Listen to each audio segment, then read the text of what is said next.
Gulliver Krag, notre correspondant en Ukraine. Gulliver, bonjour.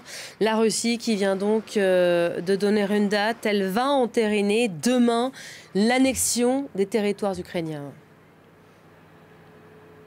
C'est une surprise en quelque sorte, puisque même si cette date du 30 septembre est la date dont on avait parlé au début, quand ces référendums ont commencé, l'information qu'on avait, c'était que ce serait effectivement le 30 septembre. Mais après, selon des médias avec des sources au Kremlin, ils avaient dit que finalement, ce serait plutôt d'abord le 4 octobre. Et puis ce matin, le média indépendant russe a dit qu'ils avaient des informations comme quoi c'était repoussé jusqu'à novembre à cause des problèmes avec la mobilisation en Russie.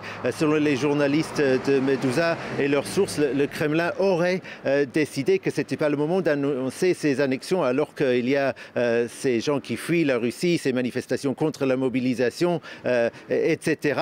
Visiblement, soit ces sources se sont trompées, soit il y a eu à nouveau un changement d'avis. Et pour l'Ukraine, c'est tout de même si c'est clair que l'Ukraine ne va pas accepter ces annexions. L'Ukraine sait qu'elle est soutenue par ses alliés dans le rejet absolu de ces référendums, ces soi-disant référendums et ces projets d'annexion.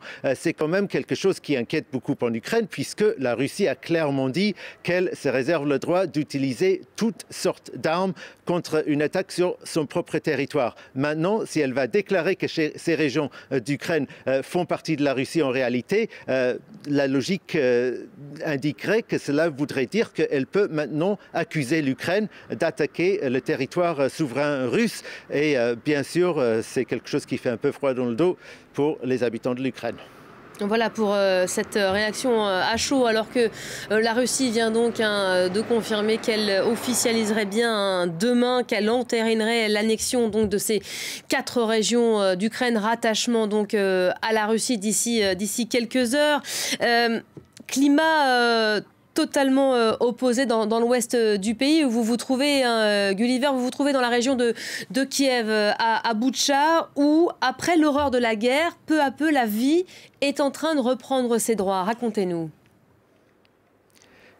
Oui, en fait, j'ai posé la question ici à des habitants de Boutcha si la menace nucléaire leur faisait peur ou si ça changeait leur projet de reconstruire leur maison et de reconstruire leur vie. Et la réponse a été oui et non à ces deux questions. D'abord, oui, on a peur, mais non, on ne va pas arrêter d'essayer de reconstruire parce que qu'est-ce qu'on peut faire d'autre? La reconstruction à Boutcha est visible partout. Selon une représentante de la mairie, entre 60 et 70% des entreprises de la ville auraient renouvelé leur activité. En fait, derrière moi, en bas de cet immeuble, vous voyez encore qu'il y a des fenêtres qui manquent et que la reconstruction est loin d'être achevée. Il y a le centre pour l'aide aux entrepreneurs de Boutcha. C'est un projet gouvernemental piloté par le ministère de la Transformation digitale, ultra moderne, qui vient d'être rénové après avoir souffert pendant les bombardements